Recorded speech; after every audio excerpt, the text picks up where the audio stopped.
Valsad LCB પોલીસની ટીમે Dhamdachi national highway number 48 પાસેથી એક ટ્રકમાં લઈ જવાતો કુલ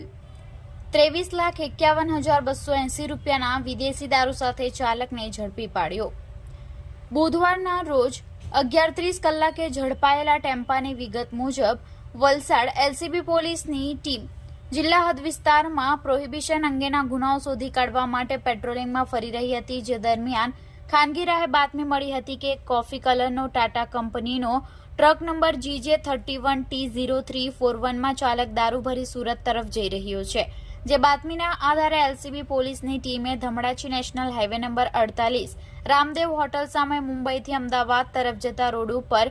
વોચ ગોઠવી હતી, જે દરમિયાન ટ્રક આવતા તેને ઉભી રાખી તપાસ કરતા તેમાંથી કુલ 239 બોક્સ વિદેશી દારૂના મળી આવ્યા હતા। ટ્રક અને ચાલકને રૂરલ પોલીસ મથકે લાવી મુદ્દામાલની ગણતરી કરતા ટ્રકની કિંમત 8,239 બોક્સ વિદેશી દારૂ, જેમાં કુલ